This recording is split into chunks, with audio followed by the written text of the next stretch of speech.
فاعلم أنه لا إله إلا الله.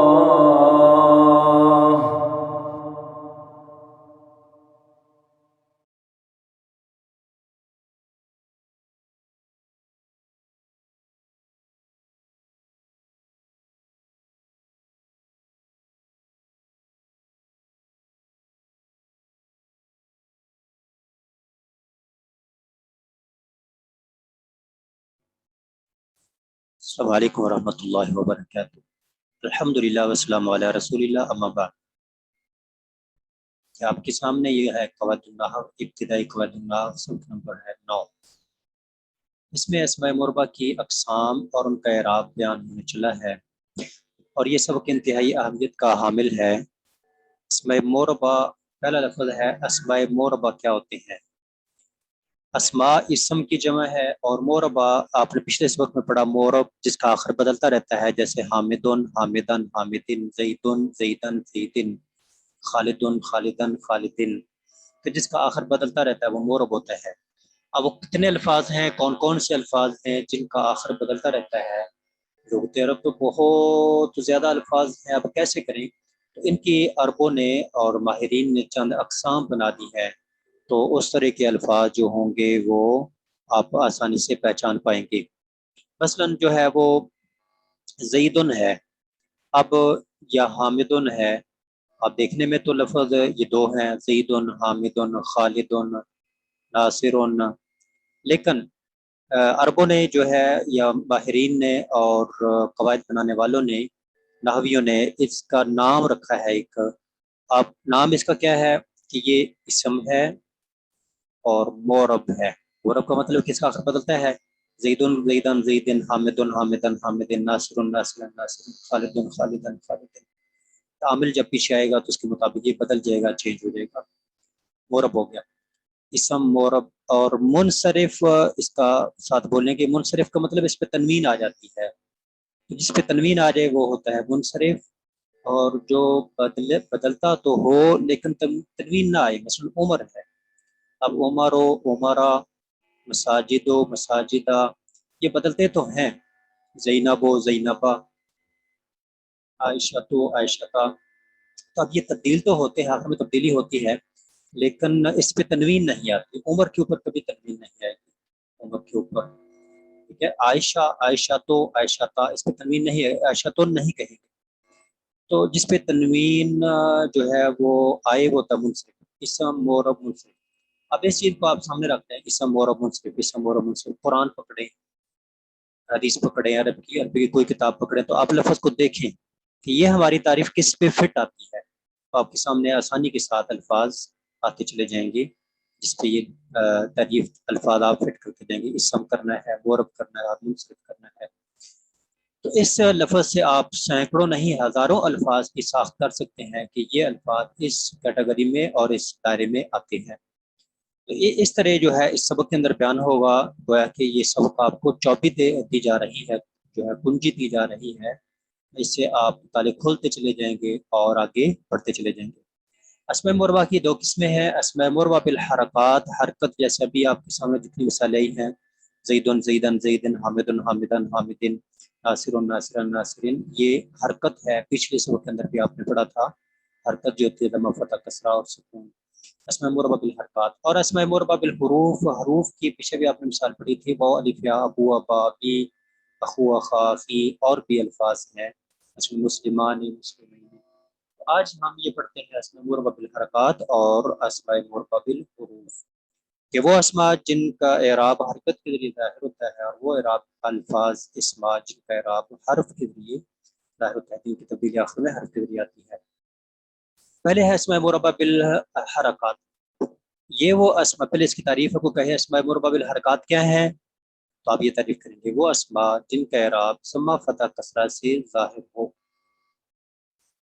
وہ اسماء جن کا اعراب ضم فتح کسرہ سے ظاہر ہو، یہ اسماء مربع بالحرکات ہو گئے۔ اسماء مربع بالحروف، وہ اسماء جن کا اعراب حروف سے ظاہر ہو، واو الف یا سے ظاہر ہو۔ اسماء مربع بالحرکات چار ہیں، دو جی ٹوٹل چار ہے۔ نمبر ایک اسم مفرد منصرف، ایک ہو گیا۔